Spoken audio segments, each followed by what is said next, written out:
তিনি বলেছিলেন ভাগীরথীর জলে ভাসিয়ে দেবেন হিন্দুদের, অন্তত তার কথা, আমার কথা নয়। তিনি আবারও বললেন বিজেপির 2 বিধায়ককে মেরে পা ভেঙে দেবেন। তিনি কে? তিনি হুমায়ুন কবির। কেন বলছেন তিনি এ কথা? কারণ বিজেপি বিধায়করা বলছেন মালদা মুর্শিদাবাদের জনবিন্যাস পাল্টেছে। মালদা মুর্শিদাবাদের আইন শৃঙ্খলা তৈরি রাখতে, আইন শৃঙ্খলা বজায় রাখতে কেন্দ্রশাসিত অঞ্চল করার দরকার। সেটা হবে কি না হবে সেটা আইন বলবে, তর্ক বিতর্ক হবে, বিপক্ষে বিপক্ষে কথা চলবে, কিন্তু কাউকে হুমকি, প্রকাশ্যে হুমকি। আবার বলছেন ক্যামেরার সামনে বলছি, আপনাদের সামনেই বলছি, মেরে পা ভেঙে দেব। যখন তিনি বলেছিলেন ভাগীরথীর তীরে ভাগীরথীর তীরে হিন্দুদের ভাসিয়ে দেব, ভাগীরথীর জলে হিন্দুদের ভাসিয়ে দেব, তখনও রাজ্যের মুখ্যমন্ত্রী পুলিশমন্ত্রী চুপ ছিলেন। এখনও রাজ্যের পুলিশমন্ত্রী মুখ্যমন্ত্রী চুপ। এই ছবি দেখতে পাচ্ছি আমি। একেবারেই সন্তু। এবং সব থেকে বড় কথা, এই যে মানুষটার কথা হচ্ছে হুমায়ুন কবির, না তিনি কিন্তু শোধরাবেন না কোনোভাবেই। তিনি তার মুখে লাগাম টানবেন না। লাগাম টানবেনই বা কেন বলুন তো? তিনি যা ইচ্ছে তাই তো স্টেটমেন্ট দিয়ে যাচ্ছেন, যা ইচ্ছে বলে যাচ্ছেন। এবং তার দলনেত্রী তৃণমূল সুপ্রিমো, তিনি স্পিক টু নট, একটা কিছুই বলছেন না। তাহলে কেন তাকে বলবেন? কেন তিনি মুখে লাগাম রাখবেন? তিনি তো যা ইচ্ছে তাই বলতেই পারেন। বলুন, বিরোধীরা যখন বিরোধিতা করবেন তখন তাদেরকে মারার নিদানটা তিনি দিতেই পারেন। সমস্যা তো কিছুই নয়। না দল কিছু বলছে, না দল কোনো পদক্ষেপ নিচ্ছে। তাই তো এতটাই বেলাগাম এই হুমায়ুন কবির, এতটাই তিনি কথা বলতে পারেন একেবারে জনসমক্ষে। ক্যামেরা চলছে সন্তু, তার মাঝখানে দাঁড়িয়ে বিরোধীদের পা ভেঙে দেওয়ার নিদানও দিতে পারেন। রিপিট করছেন মধুকল্পিতা, তিনি বলছেন আমি ক্যামেরার সামনেই বলছি, আবারও বলছি। এতটাই সাহস। সাহসটা থাকবে নাই বা কেন? মাথায় মমতা বন্দ্যোপাধ্যায় তৃণমূল সুপ্রিমো, তিনি যদি কিছুই না বলে থাকেন, তিনি যদি কোনো পদক্ষেপই না নেন, তাহলে তো অবশ্যই সাহস থাকাটা দরকার। একটা বিষয় থাকে না সন্তু, যে বাড়ির বড় মাথা, তিনি যদি ছোটদের শাসন না করেন তাহলে তো মাথায় চড়ে বসবে। এক্ষেত্রেও কি মনে হয় না অনেকটা সেরকমই ঘটনা ঘটছে? একদমই চাই। আমরা কথা বলছিলাম, যে বিষয় নিয়ে কথা বলছি সেই বিষয় নিয়ে একটি বিশেষ রিপোর্ট আমরা দেখে নিই, তারপর আমরা তর্ক বিতর্কে আলোচনায় আসবো। 4টা খবর।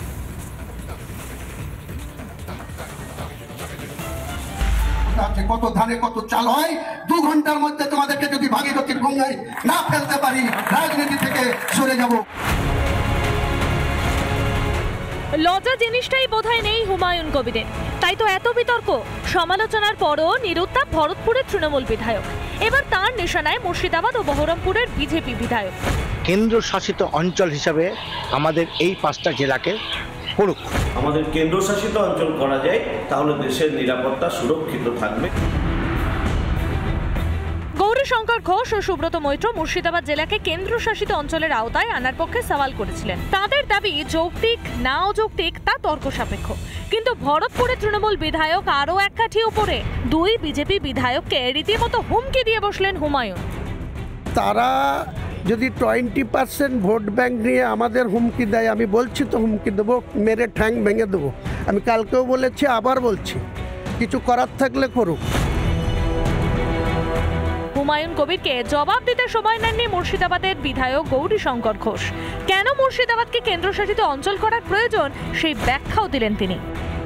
হুমায়ুন কবির তার ভাষণের মধ্যে দিয়ে প্রমাণ করে দিয়েছে যে মুর্শিদাবাদ জেলায় আইনের শাসন নেই। তাই তার ভাষণের মধ্যে দিয়ে বোঝা যাচ্ছে যে আমরা কোন জেলায় বসবাস করছি আর এই জেলাকে কেন ইউটি করা প্রয়োজন। ঠ্যাংও ভাঙতে পারেন, আপনি আমাদেরকে গুলি করে মেরেও দিতে পারেন, সে ক্ষমতা আপনার আছে।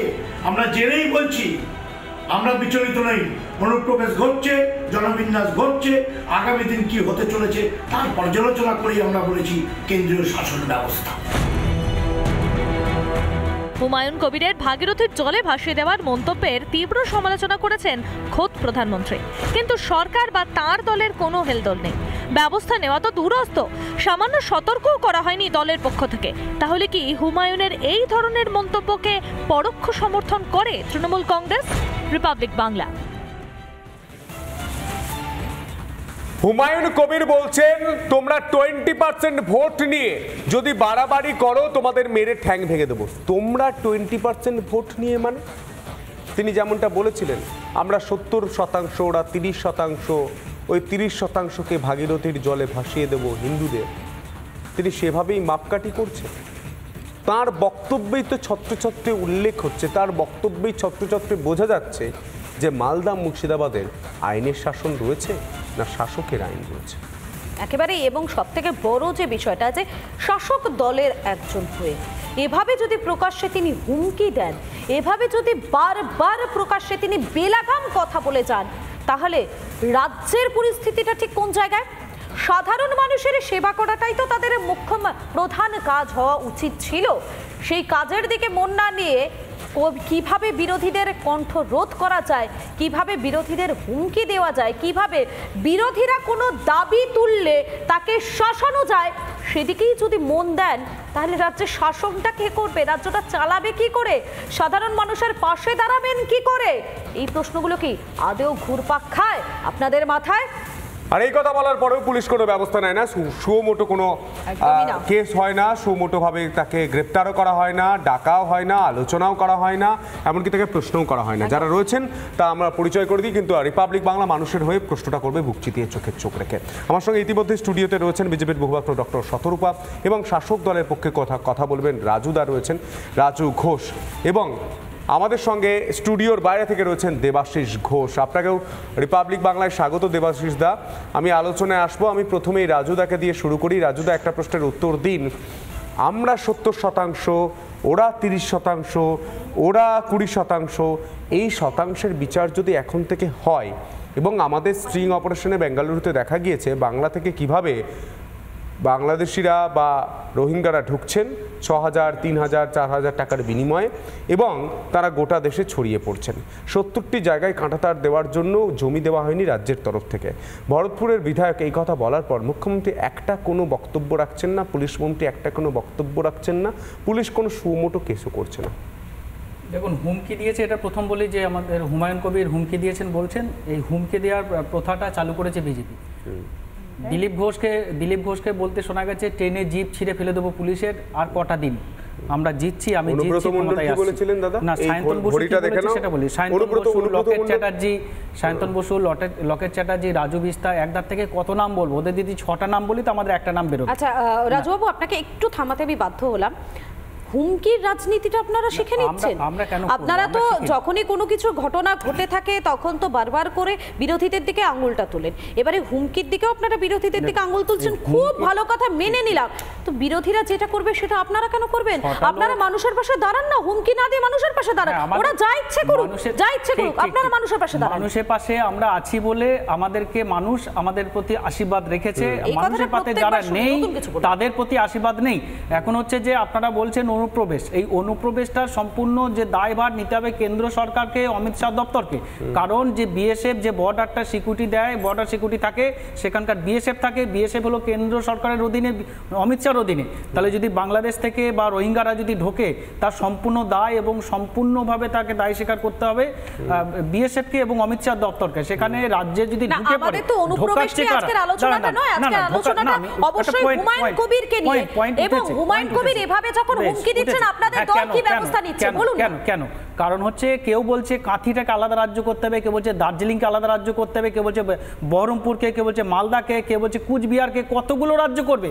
আসলে বাংলাকে সমস্ত ভাবে থেকে না সমস্ত ভাবে বাজেটে বঞ্চিত।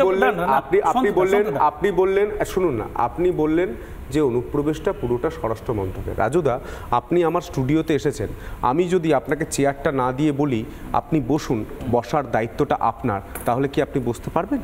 না, ঢোকাচ্ছে কারা দাদা? কারা ঢোকাচ্ছে? সেখানে বিএসএফ এখানে আধার কার্ড তৈরি হচ্ছে, পরিচয়পত্র তৈরি হচ্ছে, বাংলায় বিএসএফরা টাকা নিয়ে বাংলায় লোককে ঢুকিয়ে দিচ্ছে, বাংলার প্রোগ্রাম করছে, বাংলায় সমাজবিরোধী লোককে ঢুকিয়ে দিচ্ছে বিভিন্ন জায়গা থেকে। 2021 সালে সেই ছবি করেছিলাম, জীবনের ঝুঁকি নিয়ে আমাদের প্রতিনিধিরা সেই ছবি করেছিলেন। আমি ছবিটা দেখাবো, তারপর আজকের টপিকে আবারও ডিবেটে আসবো।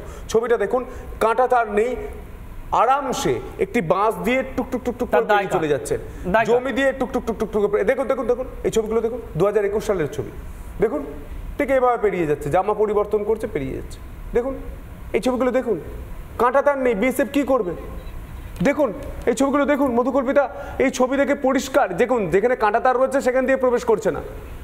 রাজুদা দেখুন, ও খুব ভালো খবর দেখাচ্ছেন, অসাধারণ খবর, অসাধারণ খবর। যেখানে কাঁটাতার নেই এর থেকে ভালো খবর নেই বাবা, সেখানে প্রবেশ করছে। বিএসএফ দামানে 50 বিঘা 50 কিলোমিটার জমি নেওয়ার তার কাটা দেওয়ার ক্ষমতা নাই, 50 কিলোমিটার জমি চাইছে।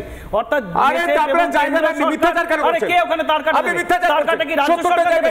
তার কাটা দেওয়ার দায়িত্ব কার? হুমায়ুন কবিরের বিরুদ্ধে কি ব্যবস্থা নিয়েছে? হুমায়ুন কবিরের বিরুদ্ধে কি ব্যবস্থা নিয়েছে? না হুমায়ুন কবির চলুন, তার কাটাটা আসুন। তার কাটা না, তার কাটা না, তার কাটাটা কার দায়িত্ব?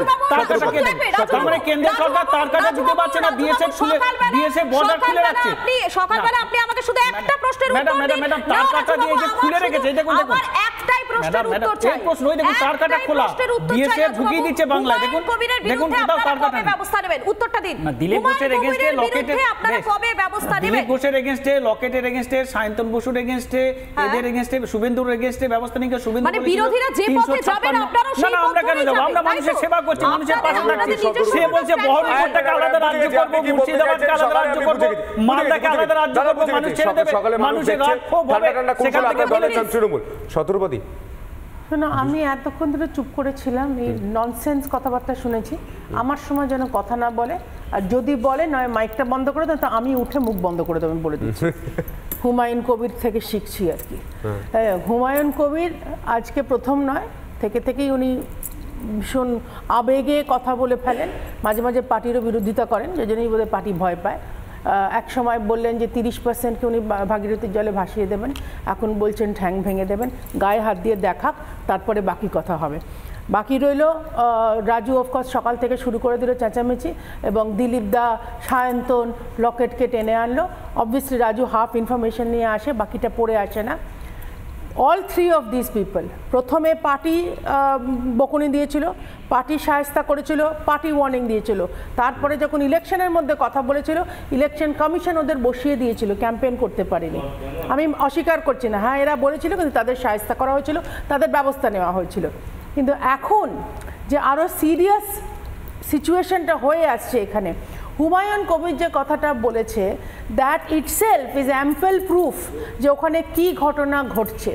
গৌরীশঙ্কর ওখানকার মুর্শিদাবাদের বহু পুরনো কার্যকর্তা ও ওখানকার ওই জেলার বিজেপি সাংগঠনিক জেলার প্রেসিডেন্ট ছিল, আপাতত জনপ্রতিনিধি। গৌরীশঙ্কর যখন বলছে ওখানে এই রকম আইনের অবস্থা, তখন তো সবাই মিলে হামলে পড়েছিল যে গৌরীশঙ্কর আলাদা রাজ্য চাইছে। ও কিন্তু একেবারে আলাদা রাজ্যের কথা কোনো দিন বলেনি। ও পরিষ্কার বলছে যে আইনের অবস্থা এই রকম। আজকে শাসকরা নিজের আইন চালাচ্ছে। Case in point Humayun Kabir.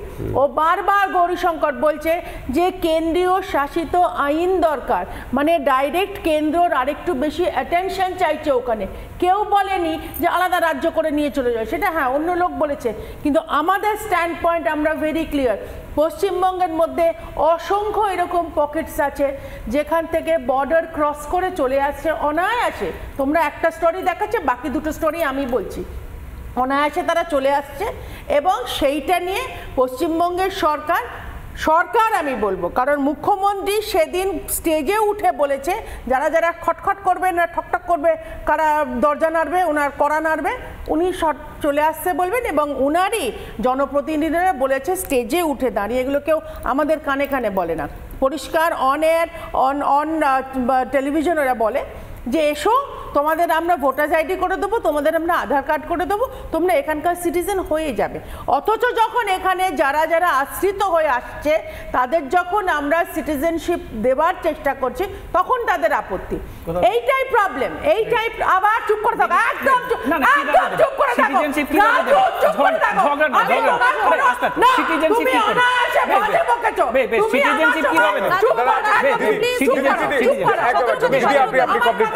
দিদি আপনি কমপ্লিট করুন, আমি দেবাশিস জানতে চাই। রাজু দা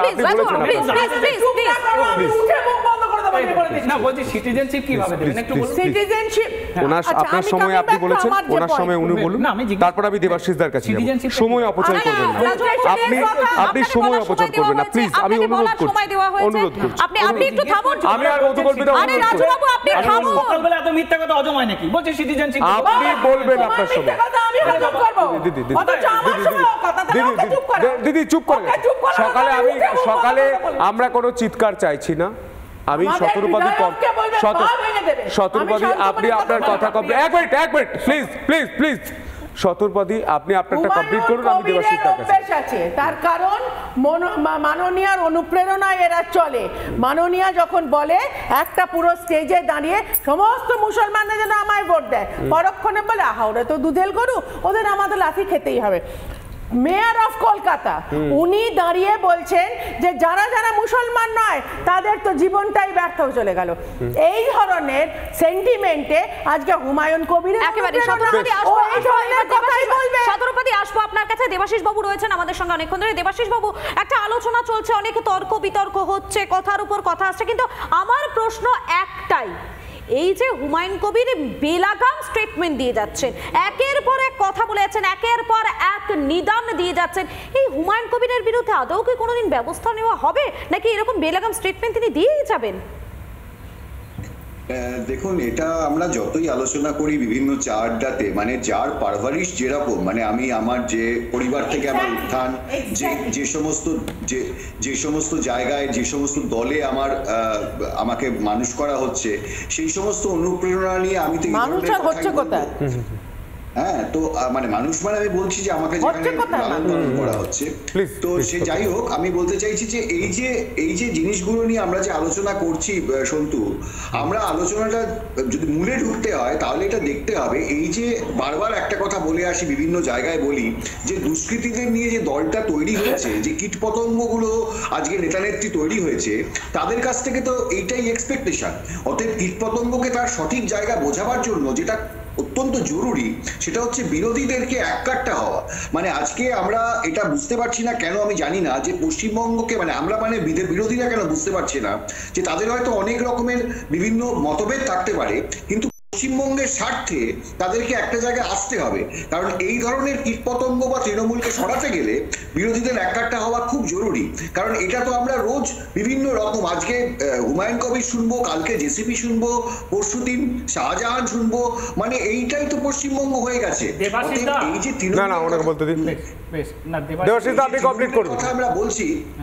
তৃণমূলের কথা আমরা বলছি, তৃণমূলকে সমূলে বিনষ্ট করতে গেলে বিরোধীদের কিন্তু একাট্টা হতে হবে সবকিছু সরিয়ে, নইলে আমরা দিনের পর দিন আড্ডা করে যাব বা বিভিন্ন আলোচনা করে যাব, হবে না। একেবারে আসবো, রাজু বাবু আসবো, শতরূপাদি আসবো, দেবাশিস বাবুর কাছে, প্রত্যেকের কাছে আসবো। তবে আড্ডার খবরের সময় এখন একটা বিরতির, ফিরে আসছে বিরতির পর। নজর থাকুক একমাত্র রিপাবলিক বাংলায়।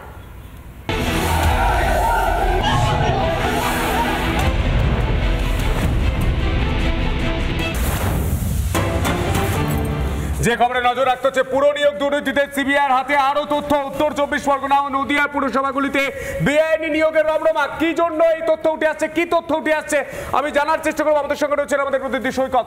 কি তথ্য উঠে আসছে সৈকত? দেখো, পুরো নিয়োগ দুর্নীতিতে বিগত প্রায় 1 বছর হতে চলল সিবিআই তদন্ত করছে। অয়নশীলকে ইডির থেকে নিজেদের হেফাজতে নিয়েছে সিবিআই, এবং যে চাঞ্চল্যকর ইনফরমেশন উঠে এসেছে, অয়নশীল তার নিজস্ব যে কোম্পানি, সেই নিজস্ব কোম্পানির মাধ্যমে যে অবৈধ নিয়োগ করেছিল মূলত উত্তর 24 পরগনা এবং নদিয়ার পৌরসভাগুলিতে 3650 জন মোট নিয়োগ হয়েছিল গ্রুপ ডি পদে। এই নিয়োগের ক্ষেত্রে, অবৈধ নিয়োগের ক্ষেত্রে সম্পূর্ণভাবে অনুমোদন ছিল ডিএলবি অর্থাৎ ডিরেক্টর অফ লোকাল বডিজ। তখন ডিএলবি ডিরেক্টর ছিলেন জ্যোতিষ্মান চট্টোপাধ্যায়, যাকে ইতিমধ্যেই ইডি সিবিআই জিজ্ঞাসাবাদ করেছে। জ্যোতিষ্মান চট্টোপাধ্যায় এই অবৈধ নিয়োগের জন্য যে সকল চাকরি প্রার্থীদের নথি জমা পড়ত, কোন রকম নথি ভেরিফাই না করে তাতে সাইন করে দিতেন, তাতে সই করে দিতেন। এমনকি ডিএলবির হেড ক্লার্ক তাকে বলেছিলেন যে এইসব চাকরি প্রার্থীদের কোনো উপযুক্ত নথি নেই, কিন্তু তিনি হেড ক্লার্ককে বলেন প্রয়োজন নেই সেই নথিগুলো পাঠিয়ে দিতে এবং অনুমোদন পত্র পাঠিয়ে দিতে। এবং এইভাবেই এই ডিএলবির ডিরেক্টর জ্যোতিষ্মান চট্টোপাধ্যায়, তৎকালীন ডিরেক্টর, তিনি বলতে গেলে অয়নশীলের কোম্পানির মাধ্যমে যে অবৈধ নিয়োগগুলি হয়েছে সেই নিয়োগে সম্পূর্ণভাবে অনুমোদন দিয়েছিলেন। উপযুক্ত নথি কাগজপত্র ছাড়াই তাদের একদমই সৈকত, এবং সেই জায়গা থেকে আমাদের অবশ্যই এই খবরের অবশ্যই নজর থাকবে সৈকত। আপাতত তোমায় ধন্যবাদ।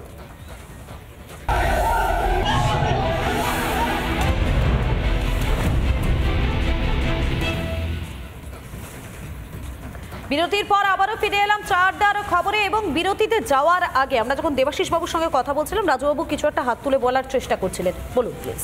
আমি দেবাশিস দাকে বলছি, দেবাশিস দা তো শর্ট লেগে থাকেন, ধরুন আপনাকে শর্ট লেগে থাকতে থাকতে সকালে বাজারে গেছেন, আপনাকে একদল লোক এসে বললো দাদা শর্ট লেগটাকে কেন্দ্রশাসিত রাজ্য করতে হবে, এটাকে একটা আলাদা রাজ্য করতে হবে। সেক্টর 5-এ ধরুন এই রিপাবলিকের অফিস আছে, এখানে বললে একটা আলাদা রাজ্য করতে হবে। যদি নিজে নিজে ছোট ছোট পাড়াগুলোকে আলাদা আলাদা রাজ্যের দাবি করে ভারতীয় জনতা পার্টি, তাহলে মুখ দিয়ে কি মধু বেরোবে না মন্ত্র বেরোবে? অটোমেটিকলি রাগে কবে কিছু একটা তার বেরিয়ে গেছে, সেটা স্বাভাবিকভাবে দিলীপ ঘোষরা, লকেট চ্যাটার্জিরা যেভাবে বলে উনিও সেইভাবে বলেছেন। কিন্তু যে দাবিটা নিয়ে তারা করছে সেই দাবিটা নিয়ে কথা বলুন।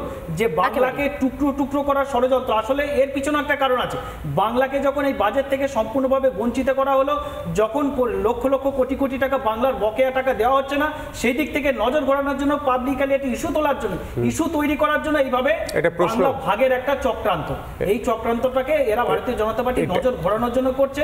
এবং একদম রাজুবাবু আপনার উত্তর, আপনার শুনতে এক মিনিট রাজুবাবু আপনি বলেছেন, আপনি বলেছেন দেবাশিস বাবু কিছু একটা উত্তর দিতে চাইছেন, এই পরিপ্রেক্ষিতে বলুন দেবাশিস বাবু বলুন।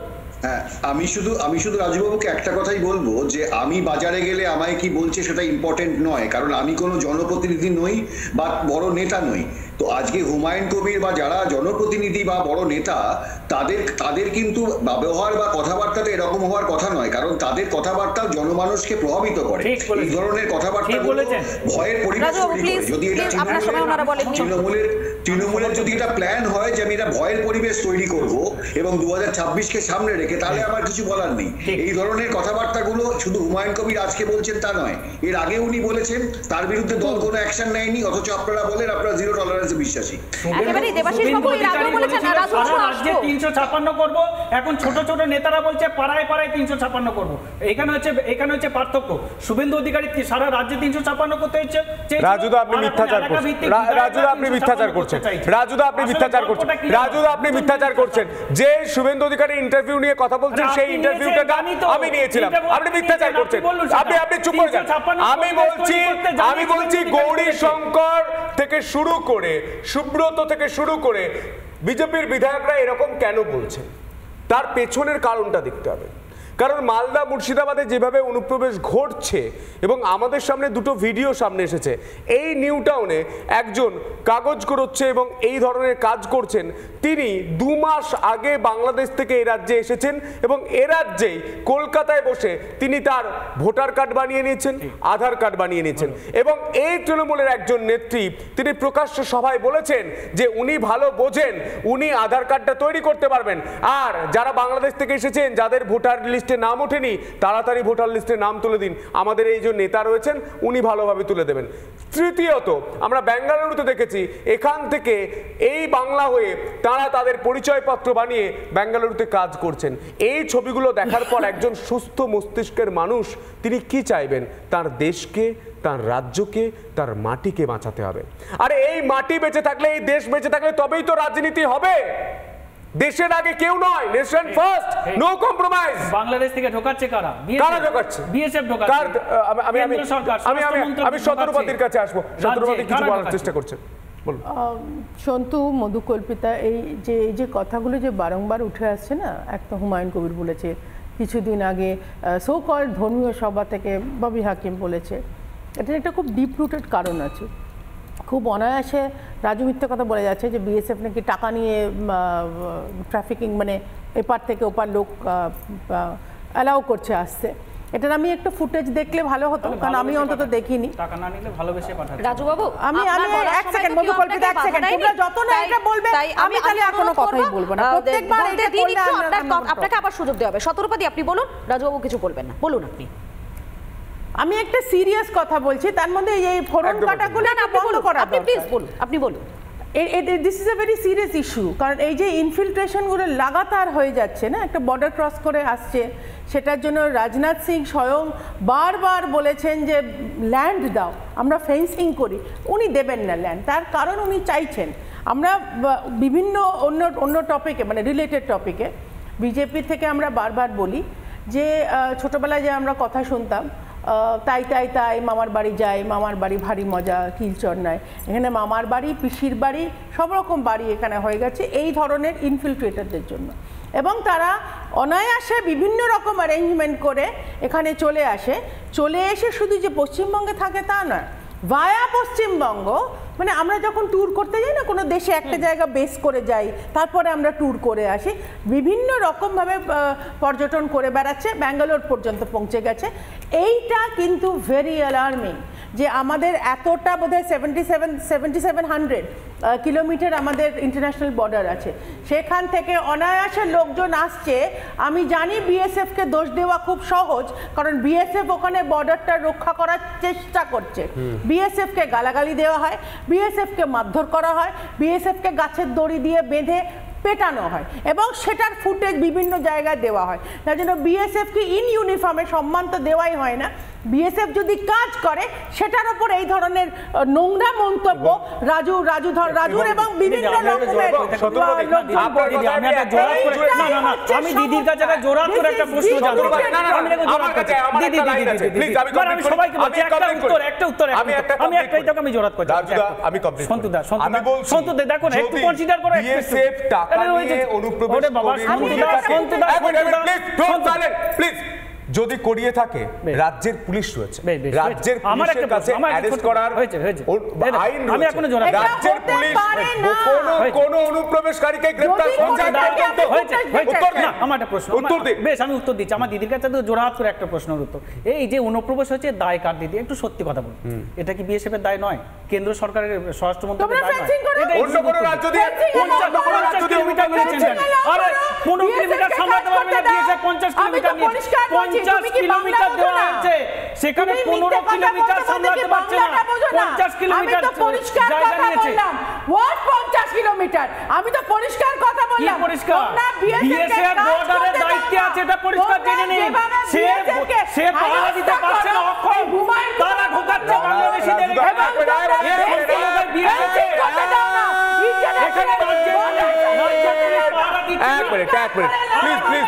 চিৎকার করবেন না, সকালে মানুষ শুনছে, প্লিজ প্লিজ প্লিজ, সকালে মানুষ শুনছে, আমি রাজুবাবুকে বুঝিয়ে দিই।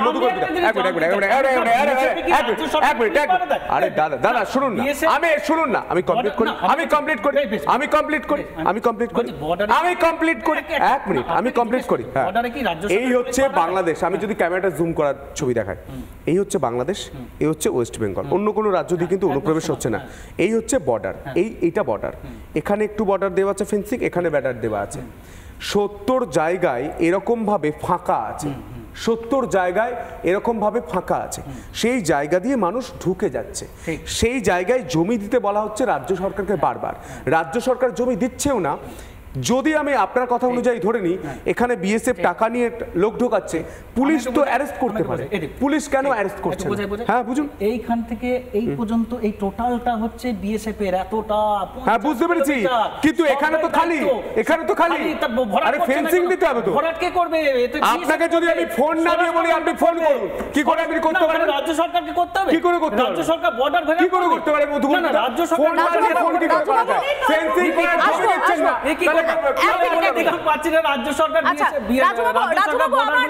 আমার আপনার কাছে একটাই প্রশ্ন রয়েছে।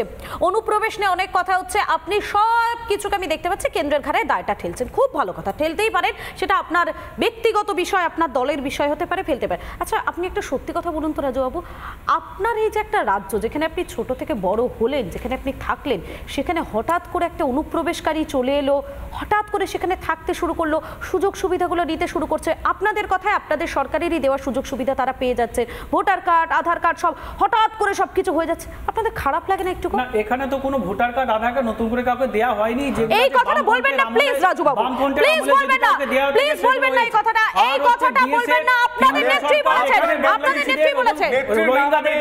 আমি এই মুহূর্তে আমি নিতে চাইছি না। আমরা সেই ভিডিওটা, সেই বাইটটাও আপনাদের শোনাতে পারি। তিনি বলছেন যে অমুক নেতা ভালো বোঝেন, অমুক নেতার ভালো সোর্স রয়েছে, উনি করে দিতে পারবেন। যাদের ভোটার লিস্টে বাংলাদেশ থেকে এসেছেন, ভোটার লিস্টে নাম নেই, আরে কখন ব্যক্তিগত হয়ে যায়, কখন পার্টির হয়ে যায়, এটাই বুঝতে পারি না। রাজুবাবু আমার প্রশ্নটা খুব ছোট্ট এবং আরে রাজুবাবু শুনুন না, এইসব কথা বলার আপনি শুনুন না, আমার প্রশ্নটা তো খুব ছোট। কথা বলো না, এক মিনিট শত্রুপতি, আমার তো খুব ছোট। শিক্ষিত আমার খুব ছোট্ট আমি বলছি বিএসএফ কারা আরে বর্ডার কারা পারে দিদি বর্ডার বুঝতে যাচ্ছেন না আপনি বোঝানোর পরও যদি বুঝতে না চায় তাকে বলা হয় জেগে ঘুমাচ্ছে আর আমি এখানে বলছি ঘুম থেকে উঠুন কারণ আমার আপনার পরিবারের যে সুযোগ সুবিধা সেই সুযোগ সুবিধাগুলো এই রোহিঙ্গারা নিয়ে যাচ্ছে আপনার কি খারাপ লাগে না রাজুবাবু? না না বলুন না, কেন্দ্রের ফোর্সগুলো আপনি তো প্রশ্নের উত্তরে দিচ্ছেন না। ছেড়ে দিন দেবাশিস বাবু, আমি একটা খুব ছোট্ট প্রশ্ন রাজুবাবুকে করেছিলাম। অনুপ্রবেশ নিয়ে তিনি সমস্ত দায় ঠেলে দিচ্ছেন কেন্দ্রীয় সরকারের উপর। ঠেলে দিক, ওনার ব্যক্তিগত বিষয়, উনি যা ইচ্ছে বলতে পারেন, করতেই পারেন আপনি, কিন্তু এই যে রাজ্যটাতে আমরা এই মুহূর্তে দাঁড়িয়ে আছি সেই রাজ্যে হঠাৎ করে অনুপ্রবেশকারী এসে উড়ে এসে জুড়ে বসা যেটাকে বলে, সেই উড়ে এসে জুড়ে বসছে এবং রাজু বাবুদের দলই অর্থাৎ রাজ্য সরকারের রাজু বাবু প্লিজ কি করছেন, যারা আসছেন এই রাজ্য সরকারের যে বিভিন্ন প্রকল্পগুলো রয়েছে সেই প্রকল্পগুলোর হঠাৎ করে আওতায় চলে আসছেন, তারা সেই প্রকল্পগুলো পাচ্ছেন। রাজু বাবুদের মধ্যে কোনো অনুশোচনা নেই, কোনো খারাপ লাগা নেই, আসুক, যে আসছে যে বসছে যে নিচ্ছে কোনো খারাপ নেই, কিছুই খারাপ লাগা নেই। আচ্ছা আপনার খারাপ লাগে না দেবাশিস বাবু? ঠিক এখানেই তো আসে সরকারের দায়বদ্ধতা, বা সে আসলে জনগণের জন্য কি করতে চাইছে আর নিজের ভোটের জন্য কি করতে চাইছে দেখতে হবে। মানে একটা তথ্য দিচ্ছি আমি মধুকল্পিতা, যে 1975 সালে আমাদের এখানে সংখ্যালঘুর সংখ্যা ছিল 19%, আজকে সেটা প্রায় দাঁড়িয়েছে 40-এর উপর চলে গেছে। মানে এখনো তো আদমশুমারি হয়নি, হয়তো দেখা যাবে। এটা রাজুবাবুরা কেন দেখতে পান না চোখে আমি বুঝতে পারছি না। যেখানে 11.5 কোটি জনসংখ্যার চাপে আমরা বিপর্যস্ত, মানুষের কাছে চাকরি নেই, মানুষের কাছে বাসস্থান নেই, মানুষের দ্রব্যমূল্য বৃদ্ধি পাচ্ছে, সরকার সেই জায়গায় না জোর দিয়ে তারা ওই বিএসএফ কে সামনে রেখে একটা অনুপ্রবেশ ঘটিয়ে তার ভোটের ব্যাংক ঠিক করার চেষ্টা করছে। এবং আপনি খেয়াল করুন, আজকে অনুপ্রবেশকারী যত বেশি ঢুকছে আর যত আসছে, তত বেশি শাহজাহান তৈরি হচ্ছে, তত বেশি আরাবুল তৈরি হচ্ছে, তত বেশি শওকত আলী তৈরি হচ্ছে। মানে এই যে আজকে বাংলাদেশের সঙ্গে একটা অদ্ভুত চোরাচালানকারী চলছে, মানে এখানে শাহজাহান থেকে শুরু করে আব্দুল বারী বিশ্বাস অব্দি, মানে প্রত্যেকে ইনভলভ। কেউ একদিকে গরু পাচার চলছে, অন্যদিকে মানুষ এদিকে ঢুকে আসছে। এটা তো গভর্নমেন্টকে দেখতে হবে। আমি বিএসএফ বলে বিএসএফ কে দাগিয়ে দিয়ে তো লাভ নেই। একদম দেবাশিস বাবু, আমি আপনার কাছে আবার আসবো। শতরূপাদি আপনি হাত তুলছেন, কিছু বলতে চাইছেন, কিন্তু শতরূপাদি আমার আপনার কাছে আমি আসবো। মধুকল্পিতা 1 মিনিট, আমি বলছি যে বিএসএফ এর দায়বদ্ধতা অস্বীকার করা যাচ্ছে না, কিন্তু মাথায় রাখতে হবে যে এই বিএসএফ এর এখানে সবাই মানুষ, এখানে যারা চাকরি করতে আসছে, পশ্চিমবঙ্গে বিএসএফ চাকরি করতে আসতে চাইছে না, তাদের এগেইনস্টে 1000টা কেস দিয়ে দিচ্ছে, তাদেরকে ভয়াবহ পরিস্থিতির মধ্যে তৃণমূল ফেলে দিচ্ছে। মানে এগুলোও তো ভাবতে হবে, মানে তারা কি করে করবে কাজটা, তারা কিন্তু কাজ করার পরিবেশই দেওয়া হচ্ছে না। মানে আমি যত যাই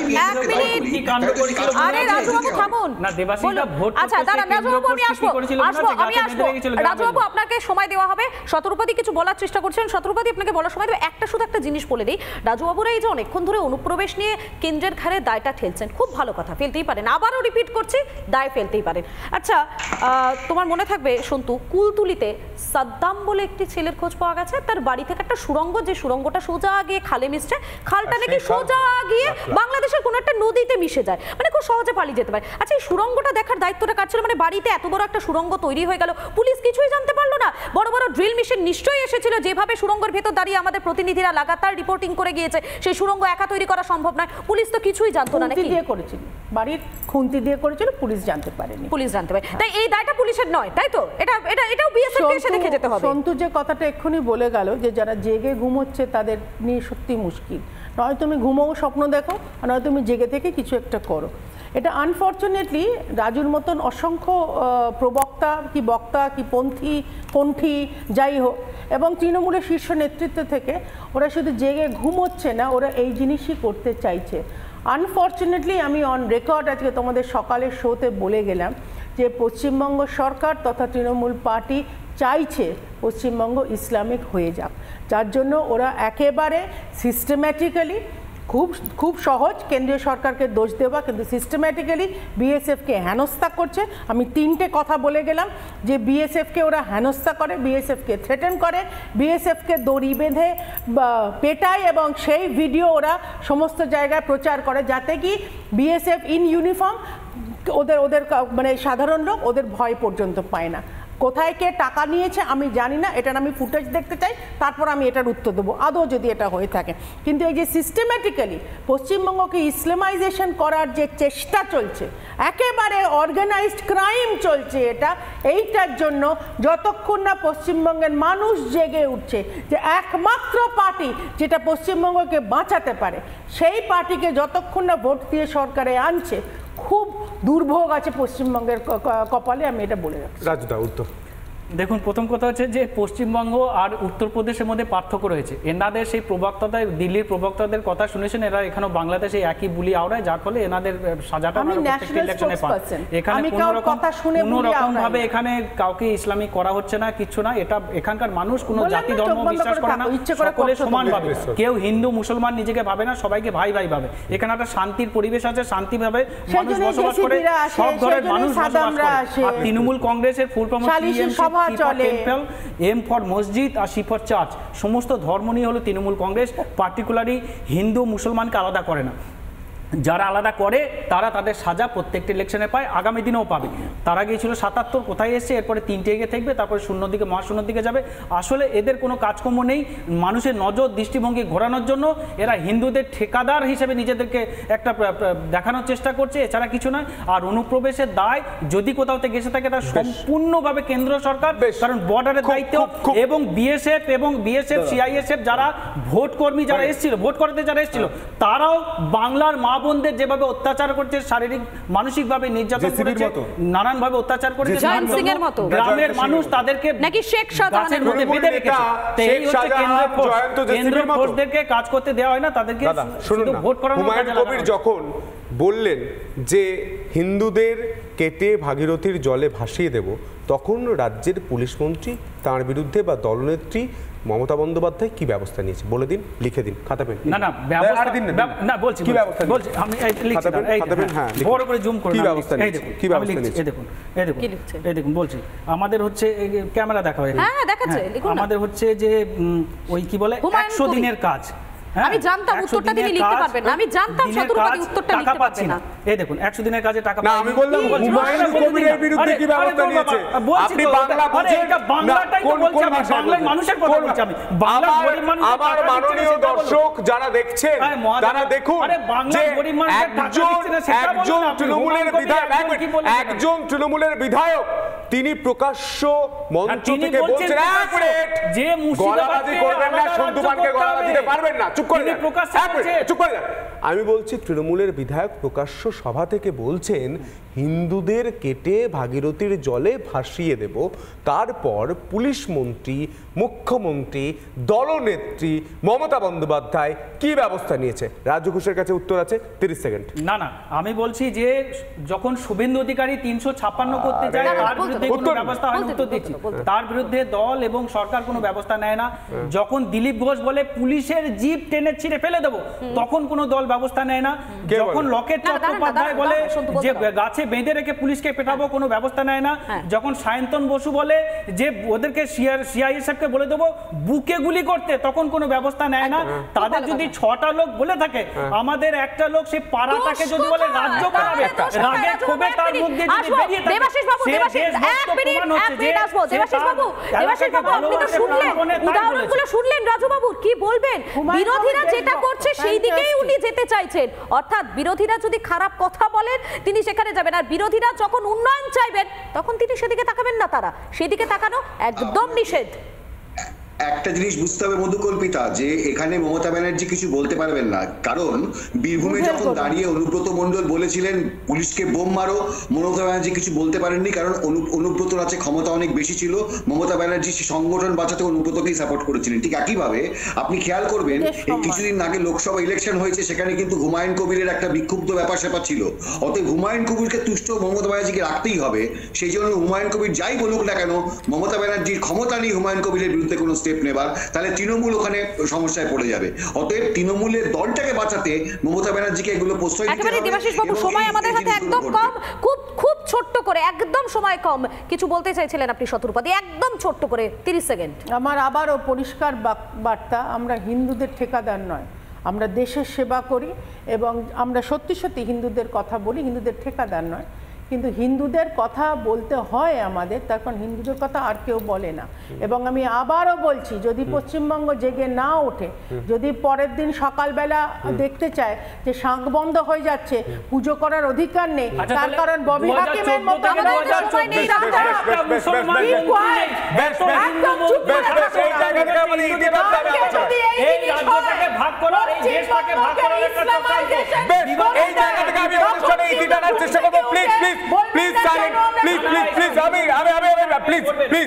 আমরা একটাই প্রশ্ন করতে চাই, আমি একটা কথাই বলতে চাই, আমাদের চ্যানেল একটা কথাই বলতে চাই, নেশন ফার্স্ট, নো কম্প্রোমাইজ।